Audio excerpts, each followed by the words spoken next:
I hope I don't get the famous flaming chop. I've seen it. I don't want none of it because, boys and girls, today we are starting off on a Saturday. We're all confined, but I have five, yeah, five interviews. And my man, Jose Perez, is starting us all off on a hell of a ride today.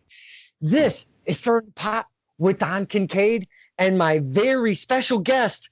Don't piss him off because he'll flame chop you. One Jose Perez. Thank you, sir, for spending the time with us today. Yeah, hey man, thanks for having me on tonight. This afternoon, I should say. My Hey, days are all screwed up, man. I don't know what day is what. That's what I was about to say. We don't even know what the hell. I thank you for taking the time. We have a big giant mess going on in the world. First thing is first. You, the family, all of that good stuff. Are you all right? We're all in very good shape, man. I can't complain. We're trying to do that whole, quarantine, stay home type thing, and the whole social distancing as best we can, no. And washing your hands, eating your vitamins. I, But yeah, no, for the most part, we're safe and we're good. Thank you. That's absolutely good to hear. I've been told by the men and women, wash your hands, wash your ass. You got to Yeah. do both. You can't just do one. Preferably though, you wash your hands after you wash your ass, though. Preferably, yes. I'm just going to make sure my notifications aren't on because I don't want you to be angry at me. That's the last thing we need from one Jose Perez. I will tell you that. Now, for the men and women that are watching this, and I hope it's just not my mom and dad. And if it is, I apologize, sir. That's my fault. But if we could get a few more eyes that are watching this, because we like to talk to the fans, maybe pull back the curtain of wrestling, if you will. And we get to hang out, talk like a couple friends about wrestling, Jose Perez and where he's been, where he's at now. And it's a free form. We could cuss if you like. I don't mind it. I kind of like it a little bit. If you don't, but I know Jose Perez. He's got a Trust little, me, I won't have a problem. yeah, we have potty mouths. That's okay. So what we do is we just kind of chew the fat.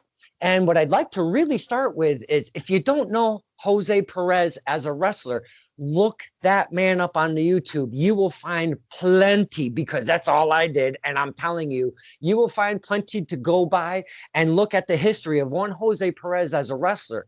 But I would really love to start right there because I myself don't really know crap about Jose Perez, the wrestler. I've seen you work a little bit later in your years, but I'd like to kind of go back. And I don't do the general stuff. We don't write shit down. This could be a bumpy road. Just stay with me. We'll see where it goes. Sure. I've heard you have this thing called the flaming chop. It's intrigued me since I've met you. And when I did meet you, you were in a different aspect of wrestling. We'll get into that. But this flaming chop, I am beyond intrigued. Why, where, when, what is this thing all about? All right. So, do you want to know about the flaming chop, or do you want to start with the evolution of Jose? No, I want the flame. If I'm fucking the story up, No, then no. go The back. the flaming chop came in later in my years. It was a show in Canada that I was booked for, and the funny story is I was booked for a show in Canada. We get to the show. We get to the building. It was at a college, a drinking college, so I had a liquor license. I was able to drink. What was interesting about it was we got there real early. Myself, the other gentleman I was with, my wife, and yeah, there was no ring. The ring that the promoter that was putting the show on didn't have the proper paperwork to get the ring over the border. So the dean of the college was going back and forth. I had no idea. I had never met this promoter. I was booked through a third party, and it just turned into one big clusterfuck. So literally, I'm trying to make the story a little shorter, but literally what happened was probably about 7:30 at night, the ring finally shows up. At this point, he already started giving out refunds. There was close to 1,000 people already drinking and everything. It was pretty insane. The dean of the college kind of come in and told everybody, hey, listen, we're just canceling the show because the ring's not here. And, and I'm like, I'm already dressed. I'm in my gear. I'm ready to go. I'm like, listen, we can send everybody home happy. I said, but I just need I'm gonna need your referee and I'm gonna need your security and a microphone in 20, 30 minutes of your time. And he's like, what do you mean? I'm like, listen, I was booked to come here to do some hardcore stuff anyway, because at that time I was doing a lot of other hardcore things. I said, so having the ring there is irrelevant to me. The ring ended up getting set up a little bit, but the guy putting it together had no idea how to put it together. There were missing pieces to it. It was just one big clusterfuck. So the dean of the college was like, yeah, if you guys want to go ahead and do it, by all means. You know, at this point, everybody was over there. There was probably still like 600 or 700 people still there. I said, screw it. We went out there and do our thing. Sorry, I got people walking in the room. That's okay. Actually, you want to say quick hi? I'll go back to my story. Quick shout out to somebody. Yeah, come on in. Want to say hi, Don? Just had it done. Yeah. Hello. Oh shit! Are you fucking kidding me? Holy fuck! I just popped like the mark of a fucking mark. Holy fuck! It's JT Dunn, boys and girls. Look, holy shit! I gotta take I'm fucking sweating now. Oh my god! Oh, is this live right No, now? we're recording. Yeah, we're recording. Even better. For Skype. Wow. Put it up later. Oh my What's up, god! Don? How you doing, buddy? It's JT motherfucking Dunn popping. I'm the stern to pop. Oh my god! I mean, I love to have Jose Perez, but you do a popping like that, you just fucked my brain up, man. I just fucked this little cast up. Oh, here go the dogs. Now you Now go the dogs. Oh my god! Surprise. What a special surprise from one Jose Garcia, no, one Jose Perez. Oh, I am so sorry. One Jose Perez to the fans. Oh my god! Whew. I can't believe I just popped like that. Oh my god! That was worth watching. That was fun. Ooh. Shut up! My dog's That's what barking we like call. No, that's okay. That's okay. He stirred up a little action. Even the dog is happy to see crazy. JT. The dog's getting all excited. Hey, that's called wrestling. Yeah, we that's don't have our. Spontaneousness. Yeah, you just gave us some of that. That's the shit I love as a fan. Thank you. So yeah, like I was saying, the ring was there. Take a breath. Woosah, brother. Woosah. We got the ring there. They couldn't set it up. We went out. We started doing our thing. I went out, cut a promo on the guys. At that time, I was doing some heel work. Went out there, and next you know, we just got into a big brawl. This is to try to put an idea in the size of the building. It was 4 full-length basketball courts side by side, and then it had a running track along the top level of it. So it was a huge college, huge college, and we just fought our way all the way around and whatnot. And I had brought out these the Flame and Chop thing came up because I brought out these welding gloves that I had, and basically there was like doused them in lighter fluid and proceeded to just beat the hell out of them with flaming gloves. The crowd went into it and they didn't know what to expect out of it. So I went with it, had fun with it. We got a big pop out of it. And then I kind of went one step further with it. And I actually lit my own physical hand on fire at another show. And that's where the Flame and Chop came up, because what I did was I literally lit my hand on fire and proceeded to chop somebody with it. Who was your first victim to said flaming chop? I'm very curious. It would have been a young cat named Stryker, Mike Stryker. He was one of the guys out of Yankee Pro Wrestling at the time. Was he about it? Did he know it was coming? Yeah, kind of, maybe, no. He knew I was doing something, he just didn't know what. So, and honestly, I probably didn't know what I was doing at the time either. So I was kind of I was always very spontaneous. Why I just ripped my pants. So, so we just kind of just did it and just rolled with it. But I mean, I've always been known to do spontaneously, just rip things off of walls and things of that nature. So, wow, hey, see, that's the stuff. And I mean, I know we've hung out at the XWA Center and we've shot the shit a bit, and I wouldn't be able to get that story out of you because you're a very busy man when you're at the XWA Center. Yeah. That's what this whole thing is about, sharing those cool stories with the fans, and I really appreciate that stuff, No, I'm glad you're actually doing these things. It's good to get the guys out there and get more exposure at these times when wrestling is kind of at a standstill. At least helps people get a little still, keep them relevant in that aspect.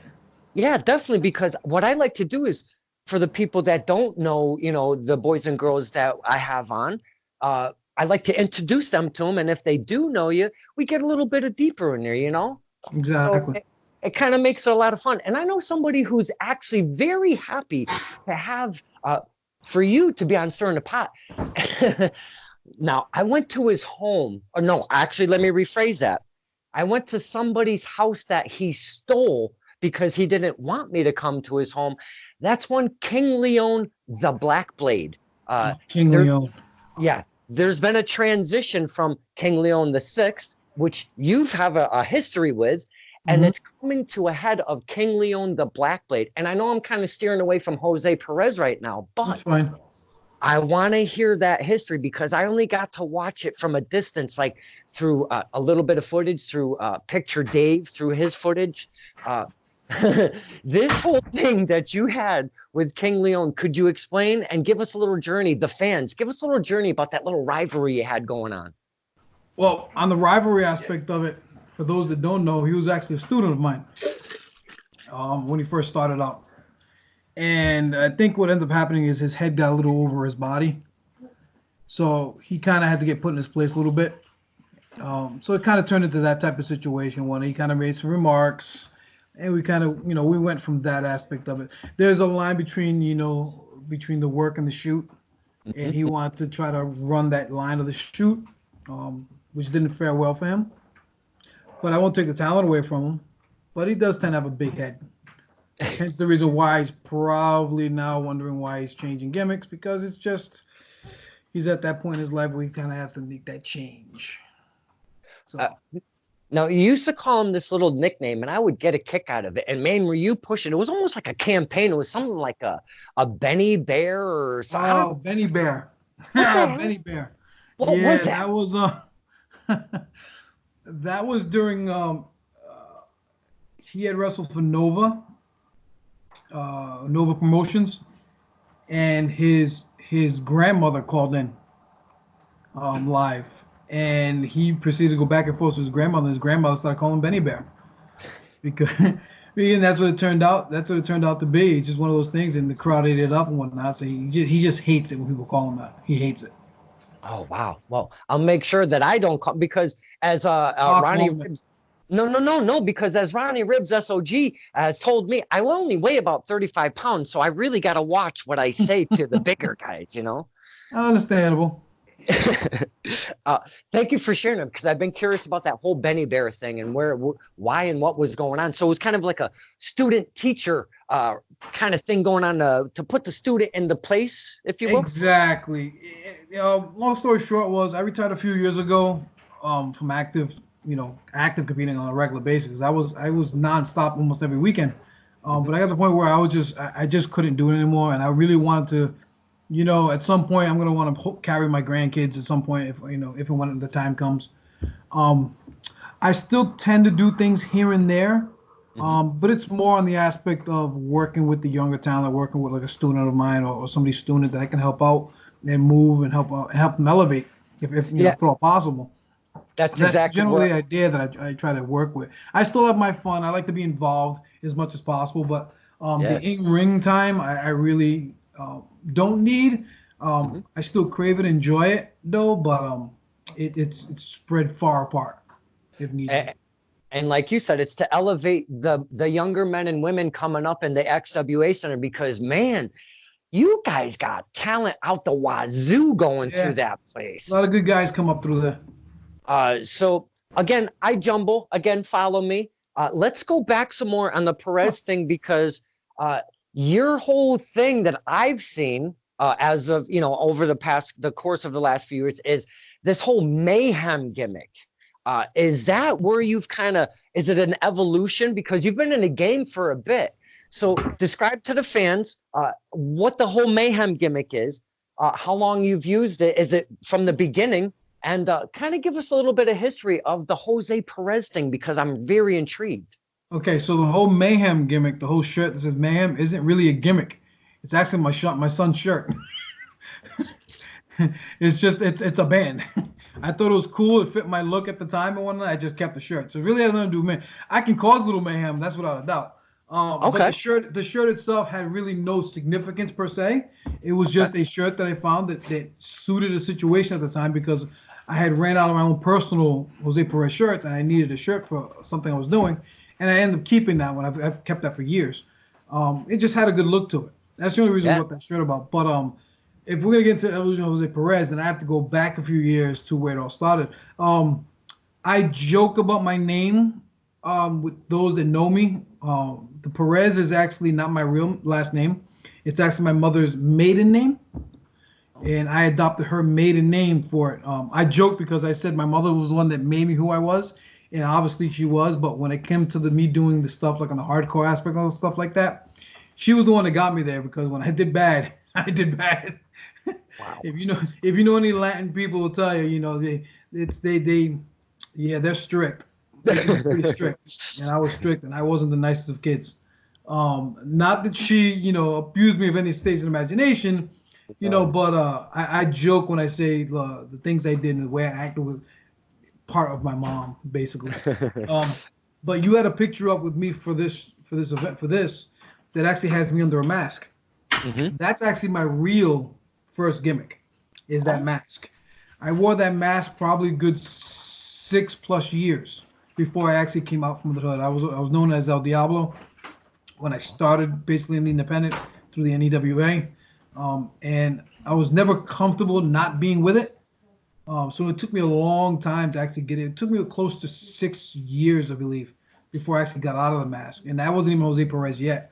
Once I got out of it, I was actually competing under two different aliases. I was competing as Jose Perez and William Stryker as like an army type of gimmick, oh, really? camouflage, painted face for a Wow. little while, and then I started doing more on the independents. And my Diablo character wasn't a character that I had made to significantly do anything with. It was just so I can get myself used to being in the ring and working with people, so that when I had that time to actually get out of the mask, I had some experience under my belt. It ended up being a kind of a staple in New England for a little bit because people started like it. I was really the only guy wearing a mask that was doing anything. I had a little lucha libre aspect, a little martial arts behind me, and I had a decent ground game.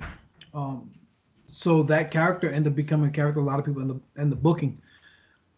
It didn't really change until I started. I had a friend of mine. You may know Dave Padula. Do I you know Dave? do. I Okay. do. So Dave Padula is a long time friend of mine from the wrestling world. We've had some hellacious matches, me and Dave. Hellacious. And so I started coming out of it. And I started working with him one day, and I said I want to do something different. I'm tired of doing the army gimmick. I just want to have some fun. Let's do something different. So I came up with a Charlie Brown character. Um, What? yes. I wish I had pictures. I'd have to find it and show it to you sometime. And it was a very short-lived gimmick. It was a Charlie Brown, but more like a grungy Charlie Brown. I would shave my hair, all my hair off. At that point, I was already shaving it off, but I was shaving all the hair off. I had the yellow shirt with the zigzag on it. I had like the tape fist. I had the black shorts, but they were all like grunged up a little bit, and combat boots and whatnot. So it was a Charlie Brown, like more on the extreme side.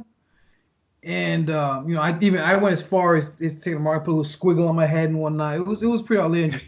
And then I had Dave Padula was actually my sidekick instead of Linus. He was called Minus. Now, Dave was about 6 feet tall, and he was a big guy one night, where Linus is a real small person.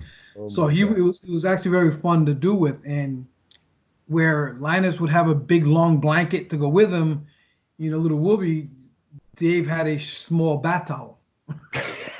You know what I'm saying? That barely covered his face. Yeah. And then we had a girl with us that did like a cheerleader thing, and where in Charlie Brown they had Peppermint Sandy. Yeah. Yeah. Yeah. Yeah. Peppermint Oh no, patty. Peppermint Patty. I'm sorry, Peppermint Patty. We had Yeah. Spearmint Sandy. So that was our collective little three group of misfits when we did these shows.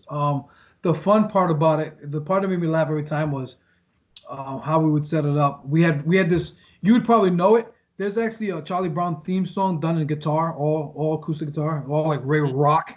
Hmm. That's what we used.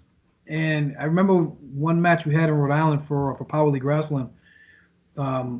The gimmick was he would turn around, I would start the match, I would do some stuff with him, with whoever I was working, and then I would tag in Minus, and Minus would come in and pick up the guy, give him the big slam because he's the big guy, and then he would put his finger on his forehead, and I'd reach back for the big kick, and just as I come running over to give the guy the big kick and whatnot, somebody would distract Minus and he would lift the head up as I came kicking by, and I would like throw my leg up in the air and fall out of the ring. Oh my God! You guys were crazy for it. It was so much fun to do. It was such you guys, you invested right into those characters. Like, holy shit! Yeah, it was. We went like full on into it. It was a good time. Like nobody knew how to take it. But at the same time, as much fun as it wasn't me. I didn't find myself yet. And I was still, man, I was like 7-ish years in already. Oh wow! So it really wasn't me. It wasn't until I got, it wasn't until I started wrestling for the late Tony Rumble, where I came up with I had presented the gimmick. I was already wrestling for him as El Diablo, but I presented the new gimmick to him, and he looked at me and he was just like, no, I don't like it. And he looked at his referee, Scott Dickinson, and he's like, hey man, we need a name for Jose. And he's like, we'll call him Pedro Perez. And mind you, I'm still wearing my Charlie Brown stuff to go out there and call me Pedro Perez. It was completely ludicrous. But I wasn't one to sit there and backtalk the promoter. I was like, okay. Didn't get over it. Nobody understood it. I hated it. But it made me think. It started making me think about it. And I was like, it started making me think about it. And that's when, at that moment, is when I kind of started adopting the thought of changing myself to my real name and my mom's maiden name, to Jose Perez. And that's when I started making moves to start doing things. So it took a little bit to get there to finally feel comfortable. But once I got comfortable in my skin and understood what I wanted to do and where I wanted to go with it, it was full board from there on. And then I went from the different looks as Jose Perez, gear wise, to where you see me. The last time you see me was with that Mayhem shirt with the red tights and that more of a fighter look. That's pretty much what it was for the last probably 7 years of me wrestling is where I was at that point. Because the evolution, I talk about the evolution of a character in wrestling on Stirring the Pot quite often, because without the evolution, you find yourself in a spot where sometimes you don't want to be, or you've had that run with said character or whatever. Now, you always got to freshen yourself up somehow. Yeah, and like you said, even if it's Jose Perez, the name, and you do something with the gear, your presence changes just a little bit, and you take us on a ride, I've done certain things. Once I got comfortable in my skin and comfortable who I was as a person, as a character, because the person you see in the ring isn't that far off from who I really am, outside of the extreme aspect of it. I care for the business, but I've always been a fan of being able to try to change things up and morph things up. I did a few things with Len Oddity where I would paint my face. Like me and Len would paint his face. I painted half my face. Come on. You know what I'm saying? So I did stuff with that with him. I've come out in like gladiator costumes. You know what I'm saying? I've done some outrageous shit just for the fun of doing it. But when at the end of the day, once everything's off, it's all hands on. Yeah, and now, like they say, some of the best characters are built when you don't have to start from scratch. Like, okay, my name is Jose. Now I've got to this point, but now I want to use my real name. But what do I do with it, and kind of thing. But you're taking yourself and becoming that character, but amplified. They say some of those are the best characters to really, elevate yourself with. The best characters are the characters that are extensions of themselves. Realistically, I never liked my last name as a character, as for a gimmick of being out there. I just thought it wasn't a name that would really like strike fear in anybody's eyes. It was just kind of like, it was just like me. It would be me throwing my gear on and going out just wrestling under my name. I don't think I'd feel the same. It worked for some. For example, the gentleman Daniel Garcia. Hmm. Wrestles up in like Limitless and stuff. He's getting a lot of things up with one of the New York guys. He has my last name, and it works for him. It works for him because nowadays in the realm of wrestling, and this is where in a way it kind of gets sad. The character aspect of it is now outshadowed by the everybody wants to be a fighter, shoot fighter type of deal. So that now changes the perception of it. That's why I enjoy guys like King Leon, like you mentioned, because at least he's out there trying different things, and he sees that all right, now he's only gone so far with his King gimmick. He's got to try and morph into something new. Hmm. Who else? There's a young gentleman that's out there starting to get out there now. Love Doug. I don't know if you've seen him lately. I reached out to Love Doug. I am so hoping he comes on this show. He'll be on. I'm sure he'll be on at some point. He's a student from the XWA. Oh, really? Yeah, he's one of the. He trains under Taven in Vinny Marsaglia. So he's another one. And guys like a great example of guys that just take their enthusiasm and make it more than their gimmick. Waves and Curls.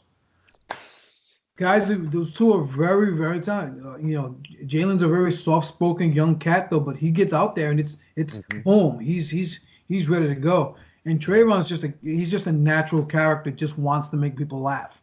Whether it's one person sitting there or 5,000, he's gonna go out to give it all his best.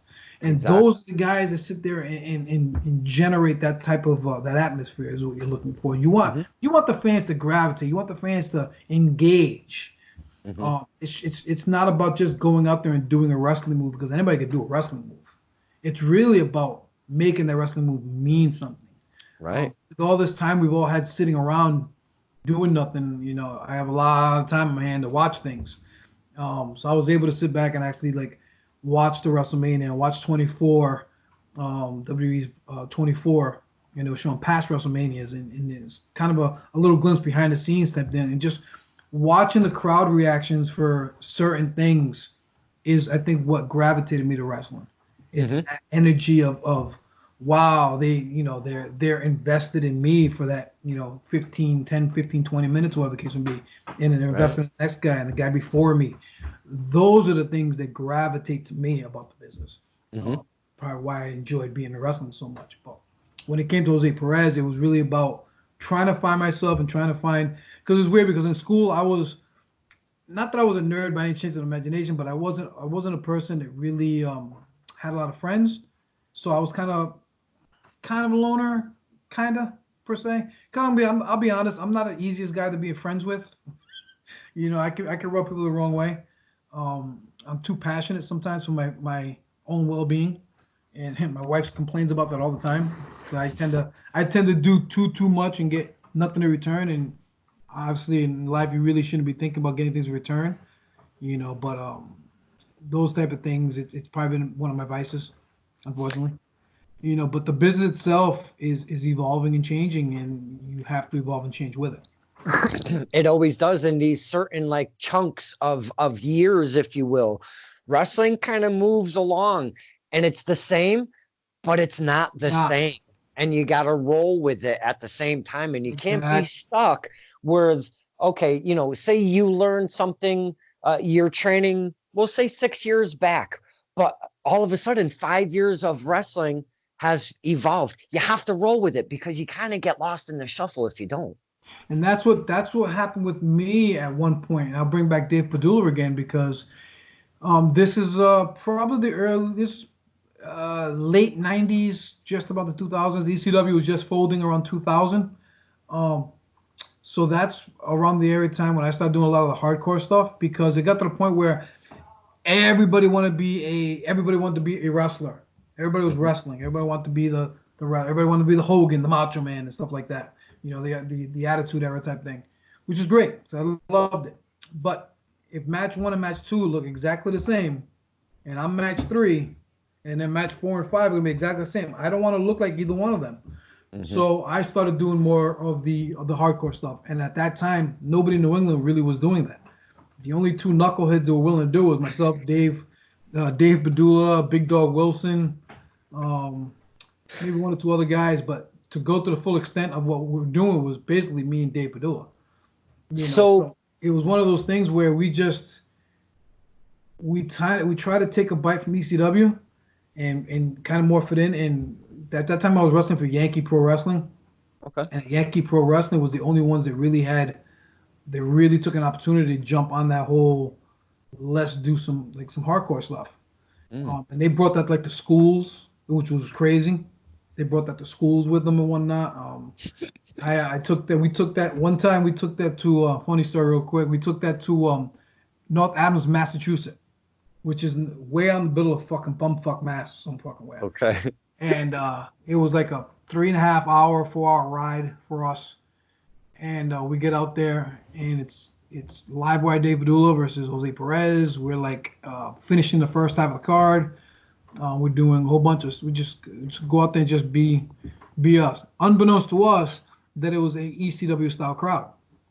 So which was it. We expected to be some hick farm town or whatever, which is what it was. Did not expect the type of crowd that it was. So we go out there, we do our thing. The big thing that got the biggest pop of the night for that was you get an Irish whip into the corner. I'm sorry, no, I get a big slam. And Dave goes into his duffel bag of goodies that he has, and he pulls out a wreath of barbed wire. Oh. And proceeded to Jesus Christ me. So he puts his wreath on my head. Crowd is going nuts. He's putting it on there. It's starting to cut into me and whatnot. Take a big buckle into a corner. I fall. He pops one. Now I'm sitting there. I can barely see what's going on because there's things that cover my face. He picks me up, goes into the corner again. We knock heads. He falls. I fall between his legs. Oh. He goes now. Here's the visual part. He proceeds now to roll to start getting up. I'm still somewhat between his legs. So his leg is now going across the top of my head and is taking the barbed wire and literally sawing my head. Oh my God. Yeah. It got such the reaction that we were done with the match. There was 3 or 4 matches on the second half of the show, and that nobody cared about because the fans, that's all they wanted to do was just walk up. But what made it funny was we're walking in the back, and Brian Knobs of the Nasty Boys comes walking and was like, "Hey, good job, guys. You left nothing for us to do." Good job. But it was one of those things where I had to adapt. If I want that money and make an opportunity happen, I had to adapt. And nobody else wanted to do that. And I adapted. And it moves on to like me and Brickhouse. Me and Brickhouse Baker are in the business when they called married. That was myself and me and Brickhouse. We must have wrestled each other, man, 100 times. Easily. Really? If not more. Wow. I remember I'd already left Yankee Pro, and I get a call like a year or so later. I forget really how the story went. All I know is I approached him about possibly doing something with Brickhouse Baker again. I said, but if this is going to work, I said, we need X amount of time to set it up. I don't want to just be a one and done. So we did like 6 months of a build-up, and the culmination was me and Brickhouse in a no-rope barbed wire match. It was going to be like one of the first ones in New England ever. So we get there. I had another booking that night up in Boston. I did my booking. I flew all the way down to Fall River again, which sounds like it's far, but it's only an hour. But it was already late. I was later on my first show. I was supposed to be on early. I was on later. We were the main event for Yankee. Rode all the way down there, and the whole time it was like I'm finding out what's going on. Place was packed. Nobody left. They were just gearing up for this one match, and it was probably one of me and Brickhouse's most just outrageous matches. And this is Brickhouse, I believe this is his first time even doing anything with barbed wire. Wow. So he was just like, okay, let's go with it. And we did all the typical stuff. It's the Sabu, Terry Funk type feel and whatnot. It was an opportunity to adapt, and he adapted because he knew he had already did everything. Brickhouse already did everything in that promotion. He won the titles. He'd done this. He's done the thing. Everybody knew where it was, but they never seen him go to this aspect of it. I mean, the man hung me from a balcony twice. Jesus. He's hung me from a balcony twice. Once with a bull rope and once with a steel chain. Oh my God. What I'm saying? So PAL was an interesting venue, and we utilized that venue very well. I know that you were, taking from the ECW era, but what draws Jose Perez to that hardcore form of wrestling? Because there's traditional wrestling, there's hardcore, there's death match, there's many forms of wrestling which I don't really think people actually separate. And I know it's all wrestling, I get that, but you have to be something different to adapt to hardcore wrestling. What draws you into that, to want to do that to yourself? Stupidity.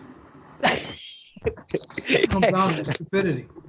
It comes down to stupidity and sometimes money, but mostly with stupidity. Honestly, it really wasn't hardcore wrestling gravity. I don't believe hardcore wrestling is hardcore wrestling. It's hardcore wrestling in today's realm of thought is an extension of wrestling that was back in the day. Like, I remember watching matches with Gentleman Chris Adams and the Iceman Pit Parsons where they had the spike. You know what I'm saying? It would bleed everywhere. The Bruiser Brodies in Puerto Rico. So hardcore wrestling has always been there. I don't understand. ECW just magnified it because of TV and then obviously culture with the internet and everything else magnified that.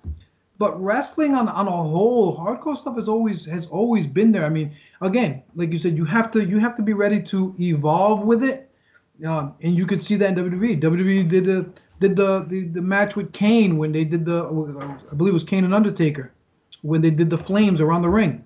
Mm-hmm. They would have never did that if it wasn't for something like ECW. You know what I'm saying? Tables, ladders, and chairs and whatnot, things of that nature. All that stuff was there well before anybody else was doing it. So it evolved with the time of it. For me, it was more of I don't want to say necessity. It was me more of just like, all right, you know what? There's something on the show that needs to be different. And you can only see so many headlocks and arm drags and takedowns and things like that. Not that the other matches weren't good. It's not the case. I just felt you need to do something different. It's like having a whole straight show of wrestling and then adding a girls match to it. Mm-hmm. Whether the match is good or bad, it's going to stick out because it's a girls match. You know what I'm saying? Right. Not to dewomanize them at all. No. It's different. It's a change. Having a woman on the show, it's in retrospect, sometimes I felt used to be a commodity. So I don't feel it's a commodity no more, because now that there's a lot of intergender wrestling going on, the women are not commodity. I think now they have to work harder to be considered equal, which I love. But for me on the hardcore aspect, it was more out of just sake of necessity of let's do something to make the crowd go, okay, leave them with something different. You know what I'm saying? If you went to the circus, right, and you paid to go to the circus, and the circus is like 2 hours long, and you didn't see a single clown, are you going to be happy with that circus? I'm going to be pissed off. All right? So you have to have a clown, or you have to have that lion, or you have to have that elephant. You know what I'm saying? That you have to have something that's going to change it. But now turn around and add an element that you wasn't expecting. Mm-hmm. You know what I'm saying? You get there, all of a sudden you're at a circus and they add a motorcycle or chimp riding a motorcycle. You're going to remember that. Yeah. Those are things I was looking for when I did it. It wasn't that I didn't want to come out and be the next, Tremont or New Jack or something like that. Those guys, that's what they do. That's all they do is go out there and do that stuff. I don't want to do that stuff. I didn't want to do that. I want to be no more of a guy that was kind of well-rounded. I can go out there and wrestle somebody. I can go out there and, not now, go out there and move fast with somebody. Or if I needed to mix it up and do a little more, if it needed it, I can do that. And it was many times where that actually happened where it's like, hey, listen, such and such canceled. Can you do? Let's go. I can't explain how many times I'd show up at a show and I'd get there and the promoter would be like, hey, listen, I need somebody canceled. I'm going to do you and Brickhouse today. Can you guys do that? I'm looking across the locker. I'm like, how long we got? I need to leave, 10, 15, 20 minutes. You good? Yep. See you out there. That was it. And it takes time to get to that point. I think a lot of problem today with wrestling on the younger side of things is they get so caught up in themselves, believing that there's something that they are when they aren't. And that's what the problem. And then you'll see them a year or two down, they're depressed because they're not doing anything because they blew themselves up so much that they're all over the place and they whore themselves out, and now they can't. Now they don't know what to do to themselves. Instead of just making it a slow burn, that's the problem. That's why I feel that a lot of guys nowadays need to kind of just sit back, take the lumps and bumps you take in the beginning one night, slowly get yourself out there. The other problem is everybody and their father has a wrestling ring now, so at any point in time, you can go wrestle wherever you want. The second you get to taste of wrestling in front of a couple of people, a couple hundred people, you're at that point where it's like, oh, I could do that. I'm doing this every weekend. All you're doing is diminish yourself in the long run. And you're putting yourself and your opponent and any of the other men and women in kind of harm's way, because if you're feeling froggy like that, sometimes, like you're explaining to us, it's not the best course. You just kind of take a breath and let it take its course. Don't be rushing it to where you become unsafe for you and hey, you know, exactly. I used to I had a long-standing habit of when I would meet somebody for the first time, if I knew it was working, if I didn't know them or knew them and just never worked with them yet, one of the first things I would do would be to lock up with them. Like right there in the locker room. I would just lock up with them. Like, hey, how you doing? That? You and me? Okay, lock up with me. I would do it 2 or 3 times. And they would look at me like I'm crazy.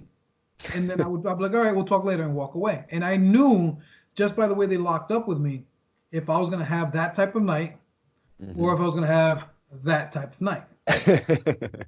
And if I knew I was going to have that type of night, then my mindset would change. But when it came to the hardcore stuff, I really never would shoot anything on anybody like that. It was more of like I really wouldn't do that stuff with anybody I didn't know. You know what I'm saying? Because again, I want to be able to come home at the end of the night. Yes, exactly. You know, I didn't want to go doing stupid shit with people that I didn't know that was potentially going to hurt me because I'm liable to fucking kill somebody. Now, you have been through a lot of transitions. You've been in the game for quite a bit. Could you please share this with us, the fans? How long has Jose been in the game right now? I started. Some people, let me say this. Some people, when they say when they started, they don't give you the actual start. They actually think of when they started going to matches and things like that. I actually started in Power League Wrestling when Power League Wrestling used to wrestle in the basement of a church inside of a sandbox. There was probably 5x5 with long, with wire ropes or fishing, like clothes hanger wire. You know what I'm saying? I started off backyarding it because I didn't know. A friend of mine told me about it. I was like, oh, this would be great. Let's go down there. And that's where I started. And that was in '93. Holy shit. Wow. Well, now you've transitioned because you said very rarely to elevate the young men and women that are coming upcomers in the XWA right now. Now you, and correct me if I'm wrong, you're a technical director at XWA Center? Is that correct? Or I know you wear many hats, so why don't you just share with the fans what you do at XWA? I'm the guy that will do whatever he needs to get the show done, basically. Mike Antonucci is the owner, the booker of it, whatnot. Some people consider me a booker there. We bounce ideas. At the end of the day, he's the one to make the decisions. Unless he's not there, and I'm running the show, then it's a different story. But whether the XWA Center or the main shows that we do when we travel, those are all his type of shows. When those type of shows come on, I kind of fall back into a general manager aspect of it, where I make sure production is where it needs to be, ring work, whatever needs to get done is what's get done. Most of my emphasis will lie on the entrance setup, how the staging is going to be set up, things of that nature. Make sure the lighting is correctly, and whether I'm working with Andy, our lighting guy, or if I'm doing the lighting myself, or making sure the ring is positioned a certain way, or all the aesthetics of the show that I can handle that Mike won't have to handle. So if you want to put you can put general, like a general manager per se on it, but I was always been the guy that just kind of like, I get them like, oh, I would get to a show and I see a curtain on a door and that's the entranceway, and I'd be like, I can't watch it. For me, this is such a smaller level compared to what we see on TV, and there are guys that come through those curtains that at some point will make it, and there are guys that knowingly know they will not make it. But I would have the thought that I always want them to feel like they made it.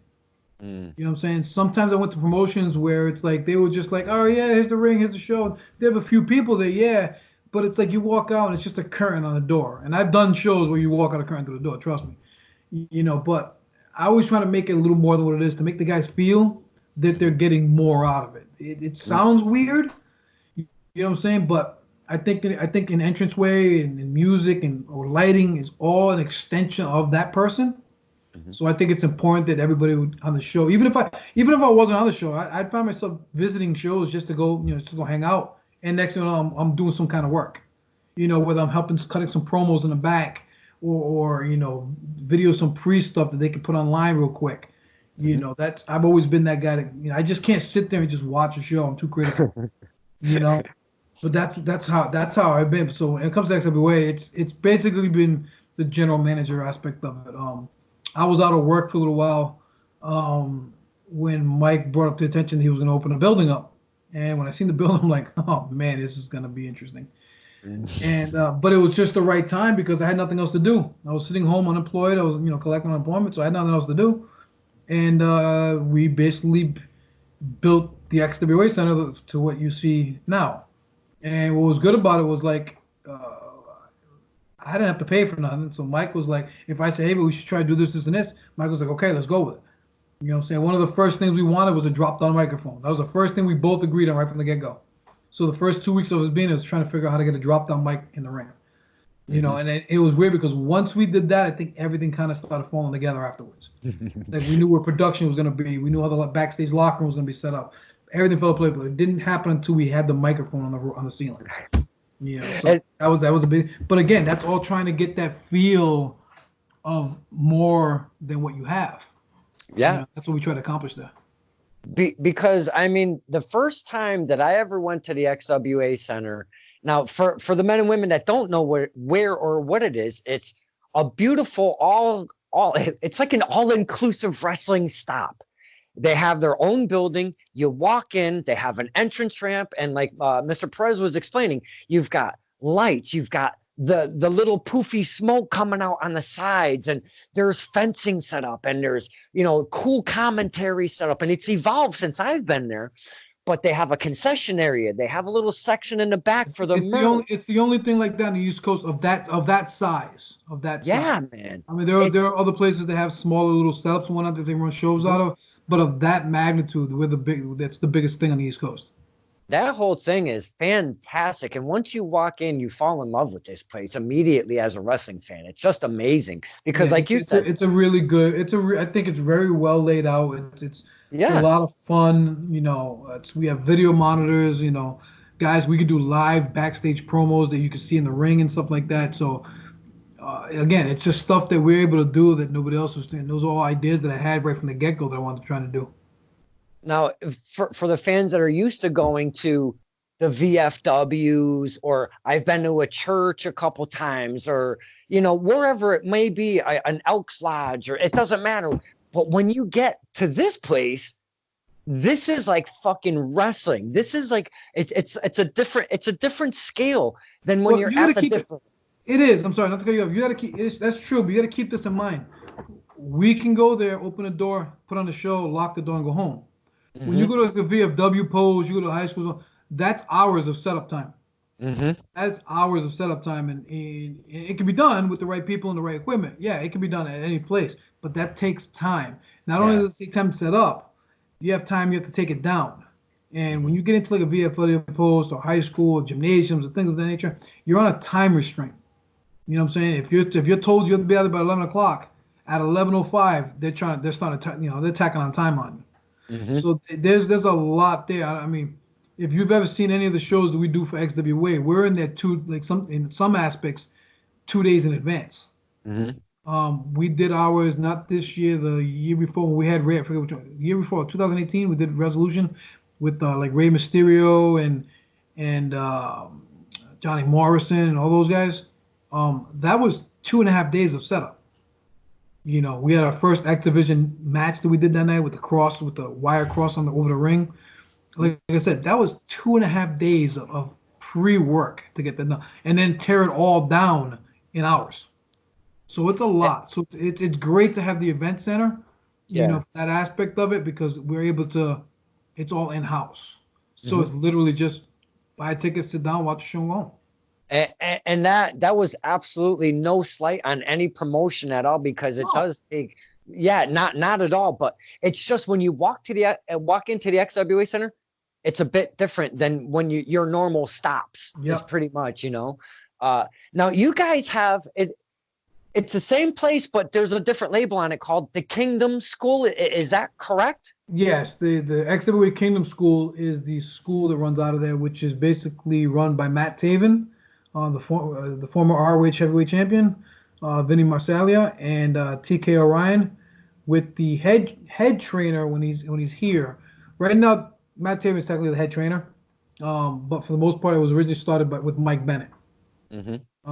So whenever he's in the area in town, he always makes it a point to stop in and see the students and work out with them. So those guys over there, and we always have seminars whenever we have talent in town. We've had seminars with Paul London, Saber Jr. So any of the guys that we have in town that are available to stay for an extra day or whatnot, we usually do seminars at the school with our students and whatnot, which is free to our students. And then Wow. if there's any spots available, then they charge for outside that. But for the students, and a lot of people don't know that, for the students, it's all free. That's awesome. And mind you, those guys are being paid. They're not doing it for free.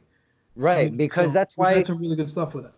when the seminars do come to our areas, they're 20, 30, 40, $50 a person.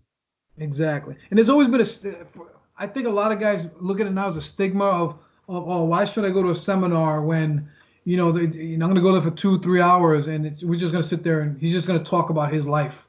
And maybe we'll get in the ring. It's not the point of that. You're spending that time to get some kind of knowledge. You don't have to get in the ring to get knowledge.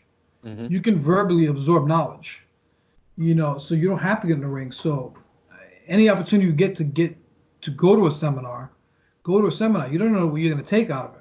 And that's whether you're a wrestler, a referee, a manager, or, valet, whatever. I think those things are crucial to go see, because, again, you never know who's there sitting next to you. You might have a guy that's a wrestler, yeah, but he's connected to another promotion.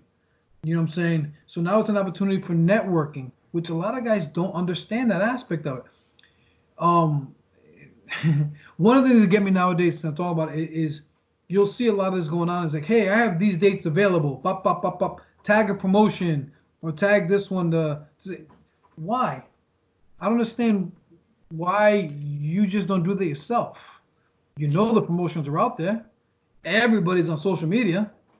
Tag your own promotion and say, hey, listen, I'm available. I grew up where if I wanted to the way I got booked on shows was one of 2 or 3 ways. Either somebody put in a good word for me, and that's how I got in the door, or I physically went to a show and paid to get in, or maybe didn't pay to get in because I knew somebody there and they got me in with them and met the promoter, and maybe it didn't work that night, but I helped out, or I sent out videos with my my resume. Hey, listen, I'm this, and this. I'm very much interested nowadays, and now it's by mail, maybe email. But that was by mail. Nowadays, it's like you can send somebody your resume in seconds. You know what I'm saying? And that art, in some part, is gone. Everybody feels that they're waiting for the door to get knocked on instead of them knocking the door down. So that's one of the things that unfortunately is part of the business that it kind of annoys me on the aspect of it. Mm-hmm. Now, you guys are creating some amazing students at XWA. We've already mentioned King Leon, Waves and Curls. I had Trayvon on my show.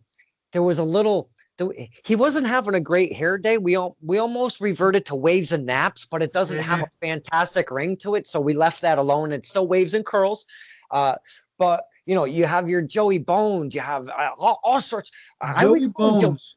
Let me touch on Joey Bones real quick. Joey Bones, I wish he would get into a regiment to gain weight. He's got that metabolism where he just stays skinny. If he can bulk on maybe like 40, 50 pounds, that kid could be something amazing. That kid is a sponge for the business, and he's smart. He is smart sometimes a little too smart for himself, Sometimes he doesn't want to listen when he should be listening, but for the most part, he's smart for the business. Like he could generally sit there and watch something and tear it apart and says, "No, I could have did this and could." He understands his goods and his bads, and he could take the criticism. That kid right there, if he was able to gain some weight, he could be something big, big, big. Trayvon's another one, big cat. I think for him, his thing is going to be where he just needs to be smart and not get full of himself. Not that he is, but not get too full of himself with a gimmick in his head, and listen to too many people saying you're this, this, and this when you're not. He needs to kind of keep that straight and narrow and understand it, because I think he's another one can be really, really good. Yeah, staying level-headed is a big thing, especially when you already have that natural-born charisma like a Trayvon and such. Because man, I see nothing but like big things for some of the guys we've talked. In this business, the biggest problem is praise. And I say that because you can praise somebody in the back of the head, tap them, hey, good job, good job, good job. But if you never tell them the bad, and that's all you tell them is the good, their head gets to this point. Now, some people can accept it and not get a big head about it, but part of them gets a big head about it because they don't realize they're doing it, and they stay in that same track without trying to fix anything. Because if everybody's perfect, then you should have no reason wrestling in front of 10 people. Right. And you don't get to challenge yourself if it's always yes. Exactly. Now, there's one specific person I've been waiting to talk to you since this all went down that you said yes. I have followed from the very beginning because I had the fortunate time of when I was going to the XWA Center quite regularly was one American Sumo Mike Gamble. I have him fittingly on the same day. He's coming on in a couple hours, so I can't wait to talk to him. Please share with the fans what Mike Gamble has he's persevered like an MFer. Talk to us about Mike Gamble. Mike Gamble is another student of the XWA. Very soft-spoken. Just he's that lovable bear kid. Always polite, always willing to help in any way he can. He started with us there. We got him in. He started doing some stuff. First, he was doing his Mike, his Mike Gamble with Robbie the Giant. We kind of did the brothers thing and whatnot. That was fun. Yeah, and that's what it was. It was fun. But he wanted to be different and whatnot. And he adopted the sumo character, and that's what he rolled with. And now he's doing very well with that character. You know what I'm saying? He started looking like the E Honda type, and he started playing with that up. He's got a little better natural charisma, because I think now he's finding himself. Because I think at first he was a little body shaming himself, and then he realized that you have to take a negative, make it a positive, and that's what he did. You know what he did? I just recently seen him before all this stuff going down at the center and whatnot, and he's looking good. He's on a training regimen. He was losing a little weight and whatnot, so he's looking good. He's getting faster. So I expect to see a lot more from him. But American Sumo he's just an overall great guy. He's just a really, really down-to-earth, cool cat that he's a plus for any locker room. So if any promoters are watching this, book the Sumo. Because I've seen him at the WMW Western Mass. He's a PvP tag team champion right now with Cold Steel Chuck O'Neil. And another student, Dexter Liu. He was in PvP making waves, WMW as well. But I went up to Mike Gamble post, and I was kind of seeing if I could do a quick selfie with him and say, "Hey, what's up?" He's like, "Yeah, man, come on over." Such a nice guy. Oh my God. He's a very, very, very nice kid. He's still searching, looking for himself. But I think he feels better in his skin, and that's And at WMW, he did double duty because he did an open challenge. He came out and challenged anybody at the opening. And then later on in the evening, he defended his tag team championship. So it was himself, Cold Steel Chuck O'Neil against a surprise entrance because somebody had to kind of bow out. Waves and curls. The crowd, we lost our absolute shit. It was such a great time, man. We had a great time on that. There's such a good tag team, but here's my unfortunate prediction for them. Because it's such a fun tag team, and they're now like popping up everywhere, they're gonna burn the character. They're gonna burn the gimmick out. I hope not, because we love the shit out of them. Yeah, We that's do. my fear is they're gonna burn the gimmick out because there used to be another tag team that had the same type of feel, same type of enthusiasm, hot, and that was the Cool People. And you know that they blew up real quick, and then that was it. So unfortunately, I hope that isn't the case for them. I hope they're smarter than that. Getting out there doing too much, too soon, too fast sometimes is hard not to do. Yeah, But right. it's too easy to do. Because you get caught up in the moment, and then it could be detrimental to your career, maybe in the long term. All Exactly. depending if that's what you're looking for is a long In term. the beginning, it's always about, oh, I need that ring. I want to get that ring time. I want to get that ring time. And yes, you want to get that ring time, but at the same time, you have to be smart about it. You got to be smart about it. You know what I'm saying? Is it really worth, you know, doing certain things to certain places to do certain stuff? You got to be smart. You know, how does it affect you long term? Okay. You know, longevity of a fan that sticks to a person is short. You know what I'm saying? They may like you today and hate you tomorrow. We flip flop on a dime. I don't know what it It's is very with wrestling fans. It's very, very finicky. Now I know we've jumped. We've gone from Jose Perez. We started with the flaming chop. I just had to start there. That has been on my mind. A burning. I'll have to look. I think I have a picture of it. I have to look for it. Yeah. If I don't get a chance to look, scroll through my pictures on Facebook, because I know I have it. You'll see it. It's me holding my hand out like this, and you'll see the faint glow on my hand. I'm gonna go stalk your. I'm gonna go follow your face page and kind of trickle a little bit. I'm gonna find that picture to share with the fans, because that blew my mind whenever I found out you were actually doing that, like for real. Yeah. I didn't do that too much, man, because that hurt.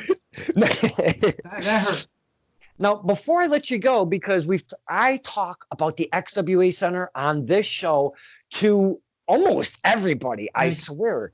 And because they hear of the XWA Center, they see the footage, they see the pictures, they see the names that travel in there. They see that the students that are coming out of there are being trained by some of the top men on our industry today. The XWA Center is fucking hot. And I don't know if you realize that right now. Could you please give the fans, and we're not going into total detail of the history. There is a wall of champions on one side of the XWA Center. Yep. Could you just trickle off some names to get the fans to realize how many fucking absolutely kick-ass guys you got coming in there and creating superstars that go on to be superstars? Oh man. Well, let's start with legends, and let's start. We've had Vader was one of our champions. Rhino, WWE, ECW. Rhino was one of our champions. On a more mainstream level, guys like Mike Bennett has been a champion there. On the independent side, guys like David Starr. Somebody that just now is doing a lot of noise in WWE. Austin Theory was on there. Somebody just seen a little while ago, JT Dunn is a former champion there. It's been a lot. AEW's Sammy Guevara is up on the wall. He's also been a champion there. I'm trying to visualize the guys offhand and whatnot. Yeah, me too. I see the wall and I'm trying to see the pictures. Exactly. Can I name two? I'm up there, but I mean, it's Warbeard Hansen is up there, I believe. Tommaso Ciampa. Tommaso Ciampa, exactly. So, we've been real blessed to have a really good group of athletes come through the doors and not only leave a long-lasting impression, but at the same time leave room for others to move on. Mm-hmm. They weren't greedy about their time there, so that was always a real big plus for us. I mean, we've had the Young Bucks there. We just recently had not there. We at the event center we had the Lucha Brothers were there not that long ago. So we've had a pleasure of having some really crazy amount of talent come through our doors and whatnot, and really elevate a lot of the guys to give them a platform to be able to perform in front of a bigger house. Yeah, because you guys put on when you get out of the XWA Center to do those bigger shows, man, because you have to. You can't contain the fans in the XWA Center because you guys get an effing crowd that come to Yeah. your bigger The shows. most we've had at the center is 451, I think. Inside the center? Inside the center. That was all seats, standing room. It was insane. Holy shit. We don't did that one time. We wouldn't do that again because that was bad. That was I've bad. been to some of, I've been to some of those packed shows over there, and like when you've had Ricky the Dragon Steamboat there, Yes. and Yep. Al Snow, and all sorts of kick-ass names. I mean, the Yep. names are endless that have gone through the XWA Center. Now, before I do let you go, I would like you to describe to the fans, and if there's young men and women looking to get in, or men and women that want to kind of reach out to the XWA Center. First off, do you accept students on a regular basis for the Kingdom School? Yeah, the best way I could tell you to do, if you're going to go about that, because I really have nothing to do with the Kingdom School. Okay. The best way is to reach out via Facebook to the Kingdom page.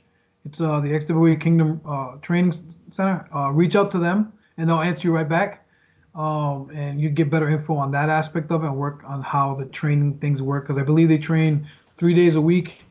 Well, they'll train 2 or 3 days a week. Mostly it's 2 days a week, and then one weekend, either Saturday or Sunday, depending on the availability of the talent. But that'd be the best way to reach out to them. Okay. Now for the talent, because I know a lot of men and women that love the XWA Center that have kind of already gone in, and I'm talking like Dustin Waller, Flash, the firm have come through there. But Big Cal, I think he wants to hit the XWA Center. For the men and women that are out there now and active, and I know it's a weird time, but when we get back, hopefully. I know. How would they be able to get in touch with the XWA Center? Be like, hey, man, I'd love to be able to check out the XWA Center. How do I get my foot in the door? What do I got to do? Give us some of that. The best way is, like I said, Mike Antonucci is the booker and owner. You can reach out to him if need be, but the best way I'd probably say is just reach out to me. Okay. I'm very accessible. I'm on Facebook, and I'm usually within seconds of answering messages. I don't like leaving messages unanswered. So if I can't give you a full answer, I can get you the answer relatively quick. So the best way to say is just reach out to me. So you can reach out to the official XWA also, though, but it'd be easy just to reach out to me if I know you're a worker. You can send me your info and stuff like that. I could forward it that way for them. But that'd be probably the best way is just reach out to me and whatnot. And I'm like I said, I'm the easiest person to get in touch with. Hey, if you heard that info, and if you missed anything, rewind it a little back, because you've got to go to the XWA Center. It's something special up there. And if you're going to look for me, don't look for me as Jose Perez, because you won't find me. It's under Jose Garcia, which is my real name. That's my shoot name. You find me that way. I'm not sure what I got as a profile picture right now because I forget. But you can find me that way. You find any wrestler's more than likely going to be linked to me anyway. So you can find me on pretty much anybody's friends list. Absolutely. I'm not hard to find. We probably have like 1.3 trillion friends in mutual, on the Facebook. Exactly. Jose, I cannot, and this was a real, and I've said it a couple times, but it's only, you know what? This one for me, because how I met Jose was on the face page. Hey, man, how do I check out the XWA Center? Well, you come this time and check it out. We drove up there, me and my pop, and I've been friends with Jose since. And, man, he's always been a pleasure. He's always gracious with his time. And today, he said, where are we at? We are an hour and 10 minutes. Holy shit, man. Oh, I know. I would too. But I've got a very jam-packed 5 interview day. This is good that you're doing this, man. This is very important, not just for me, because again, I really don't need to be doing these. I appreciate the opportunity, but it's good for the guys that are still involved and whatnot. It gives them an extra outlet to get their stuff up, maybe an opportunity to promote something they're selling or promote their documentary or videos that show something. It gives them another outlet, another opportunity to get more eyes on them. Because at some point when all this is over and we get back to some sort of normal, they're gonna need, wrestling's gonna need to get that jump start. And it's with promos like this and video calls like this and podcasting and things of that nature that are all gonna help regenerate wrestling again. And that's what it's all about. So kudos to you for doing this stuff, man. It gives you an outlet, keep you involved, and it's gonna give the guys and gals an opportunity to be involved also. We've been having a blast, and your time has been precious for me. Today's been this afternoon has been amazing because we have now turned past 1 o'clock, and I've got holy shit, is today going to be crazy? Man, Jose, when you said yes, I actually popped like I saw JT Dunn right there, and that was really special to have JT give us the fans a little snippet of. We see our wrestling. We love our wrestling people, man. So just that was beautiful. Made me pop like a motherfucker if you didn't tell. Have fun, man. Enjoy. Be safe. Yes. Wash your hands. Yeah. Oh, yeah. Wash your ass, too. Wash your ass first, then wash your hand. Exactly. This has been Stirring the Pot with my very, very special guest. No flames included today. No Thank you so much. My very special guest, Jose Perez. Thank you so much, my man. You too, man. Thanks a lot. Be safe out there. Absolutely.